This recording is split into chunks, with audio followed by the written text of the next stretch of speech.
Assalamualaikum warahmatullahi wabarakatuh.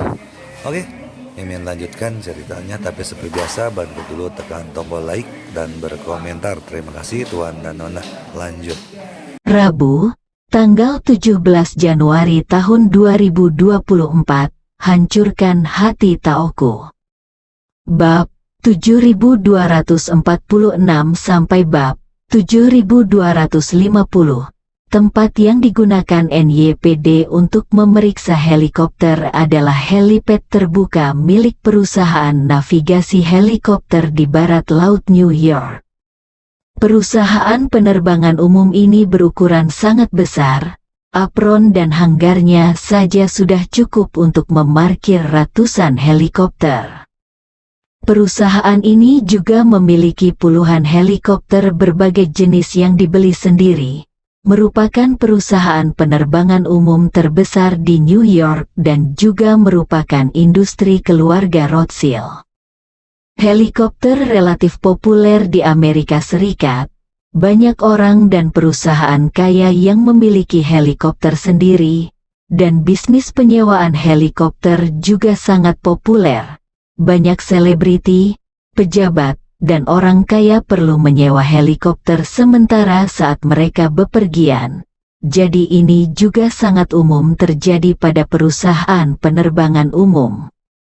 Namun sebagian besar perusahaan atau pemilik usaha yang memiliki helikopter hanya memiliki satu helikopter. Untuk parkir, pemeliharaan dan pemeliharaan helikopter ini tidak ada gunanya menginvestasikan ruang dan tim khusus, sehingga dipercayakan kepada perusahaan penerbangan umum untuk bertanggung jawab, operasi dan pemeliharaan terpadu. Jika pemiliknya tidak menggunakannya, perusahaan penerbangan umum akan menggunakannya untuk operasi sewa guna memulihkan biaya. Untuk memastikan bahwa pemeriksaan blokade helikopter dapat dilakukan dengan sangat mudah, keluarga Rothschild menyediakan tempat ini untuk NYPD dan juga mengatur agar orang-orang mereka sendiri untuk berpartisipasi di sini selama proses berlangsung. Setiap helikopter yang meninggalkan wilayah udara New York harus menjalani pemeriksaan menyeluruh terlebih dahulu di sini. Setelah memastikan bahwa helikopter tersebut tidak ada hubungannya dengan si Fang Baozuang, NYPD akan melepaskan helikopter tersebut, dan helikopter tersebut dapat meninggalkan New York dan menuju ke tujuannya. Namun untuk mencegah agar helikopter yang lolos pemeriksaan tidak mendarat di tengah jalan, maka helikopter yang lolos pemeriksaan tersebut harus langsung naik ke ketinggian lebih dari 1000 meter di tempat. Pada saat yang sama, sebelum sampai di tempat tujuan, seluruh perjalanan tidak boleh lebih rendah dari 1000 meter di atas permukaan laut, dan ada radar pengatur lalu lintas udara di seluruh proses pemantauan. Tidak ada yang boleh melanggar persyaratan. Jika tidak, mereka akan diarahkan oleh NYPD dan harus menjalani inspeksi dan investigasi terkait lagi. Oleh karena itu, jika Wu Feiyan ingin meninggalkan New York dengan helikopter, dia harus melalui serangkaian prosedur ini, bahkan jika dia adalah pemimpin masyarakat Poking dan seorang guru Tao berusia 400 tahun. Wu Feiyan merasa mentalitasnya telah terpotong-potong berulang kali sejak dia turun dari pesawat. Sekarang, dia hampir mengamuk. Pemimpin pertemuan dinasti Qing yang bermartabat diperintahkan mendarat untuk diperiksa di Amerika Serikat. Rasanya seperti penerjemah pengkhianat dalam film Xiao Bing Zhangga, yang biasanya tidak mengeluarkan uang untuk restoran, berkenan datang ke pertemuan tersebut pinggir jalan untuk makan semangka pecah, dan sebenarnya ditangkap, minta pembayaran. Saat ini, penerjemah pengkhianat tidak lagi hanya mencoba membuat masalah. Dia ingin mengeluarkan kotak kura-kura di pinggangnya, menghancurkan semua semangka di kios hingga berkeping-keping, lalu meledakkan kepala penjual melon itu juga untuk memuaskan kebenciannya. Wu Feiyan merasakan hal yang sama. Dia bahkan merasa bahwa pikiran Taonya, yang telah dia kembangkan selama lebih dari 300 tahun, pada dasarnya habis dalam beberapa jam setelah turun dari pesawat. Hal ini membuatnya mengutuk dalam hatinya, "Sialan Rothschild, hancurkan hati Tao saya, cepat atau lambat Anda harus membayar harganya." Namun, Wu Feiyan merasa kesal di dalam hatinya, tetapi dia juga memahami bahwa mereka yang harus bekerja sama juga harus bekerja sama. Jika Anda benar-benar ingin mengeluarkan senjata dan melakukannya, pemilik kios mungkin tidak takut, karena mereka semua adalah anggota bawah tanah dan moncong gelap telah lama diam-diam diarahkan ke kepala penerjemah pengkhianat. Suasana hati Wu Feiyan persis sama dengan penerjemah bahasa Jepang di film tersebut. Lalu bagaimana jika Anda bisa makan di luar kota tanpa mengeluarkan uang?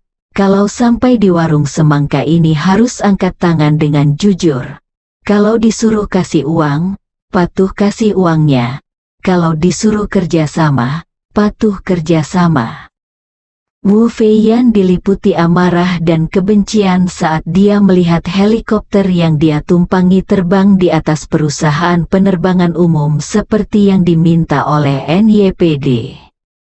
Ketika dia menundukkan kepalanya dan melihat ke bawah, tidak kurang dari 20 helikopter dengan ukuran dan gaya berbeda diparkir di landasan.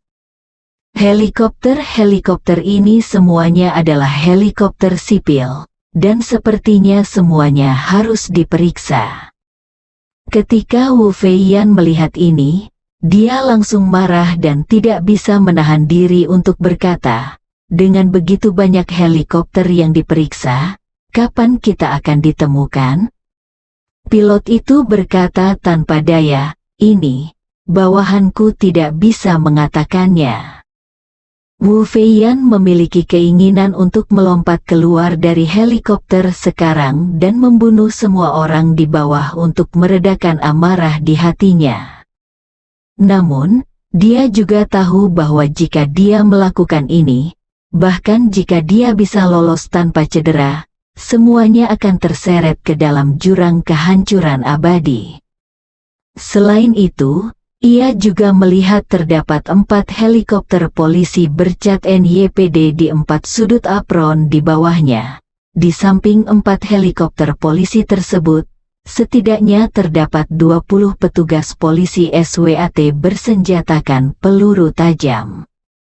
Yang lebih mengerikan lagi adalah ada helikopter Apache dari Garda Nasional Negara bagian New York yang diparkir di setiap sisi lapangan. Apache tersebut dilengkapi dengan roket Sisnek 70 mm dan rudal Hellfire, yang hampir sama kuatnya dengan yang dibuat oleh Soviet Union. Anti-meriam jauh lebih baik. Di samping 2 helikopter bersenjata ini, ada lebih dari selusin tentara bersenjata lengkap. Begitu Wu Feiyan melihat postur ini, dia tahu bahwa datang ke tempat ini dan masih ingin menolak bekerja sama dan melarikan diri sebelum pertempuran adalah tugas yang bodoh. Dengan konfigurasi daya tembak ini, dia harus menguliti dirinya sendiri meskipun dia tidak mati. Terlebih lagi, Garda Nasional Negara bagian New York memiliki lebih dari 2 helikopter ini. Jika terjadi keadaan darurat, F-35 pun mungkin bisa terbang dalam waktu singkat. Lagi pula, bahkan Garda Nasional Vermont telah menyelesaikan penggantian F-35. Belum lagi Garda Nasional New York, senjata besar yang berjaga. Para idiot ini bahkan memiliki pesawat pengebom siluman F-22 dan B-2. Meski hak komando ada di tangan militer AS, namun dilihat dari urutan kepemilikan peralatannya, itu memang milik Garda Nasional. Dengan kata lain, jika Amerika Serikat melanggar Qinghai, militer AS tidak perlu dikirim Garda Nasional negara bagian manapun, yaitu milisi negara bagian tersebut, dapat meledakkan pangkalan Qinghai.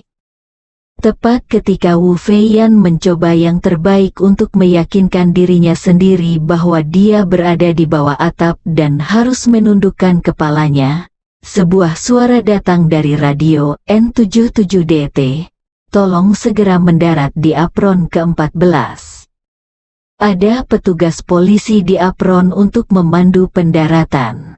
Perlu diketahui bahwa tidak ada sistem pemantauan titik buta. Selama proses pendaratan, Anda harus memastikan bahwa semua jendela di pesawat selalu tertutup dan tidak ada yang boleh membukanya. Setelah mendarat, tidak ada yang boleh membukanya. Untuk meninggalkan helikopter, mereka harus menunggu pemeriksaan di tempat. Setelah pemeriksaan selesai dan tidak ada kelainan, maka akan melepaskan Anda terkait dengan keamanan dalam negeri Amerika Serikat.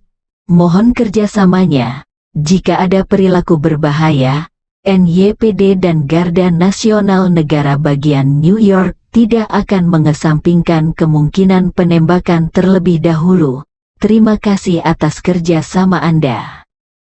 Wu Feiyan mengepalkan tinjunya, hati taunya telah runtuh, dan hanya pemahamannya tentang masalah saat ini yang hampir tidak dapat dipertahankan. Pilot tidak punya pilihan selain mematuhi instruksi dan perlahan mendaratkan helikopter di apron ke-14. Sebelum helikopter mendarat, beberapa tentara dengan peluru tajam sudah menunggu di dekatnya. Setelah helikopter berhenti, mereka segera menutup semua pintu dan jendela dengan selotip yang kuat untuk mencegah orang-orang yang berada di dalam memanfaatkan kekacauan tersebut untuk membuang apapun keluar helikopter, atau keluarkan senjatamu dan serang.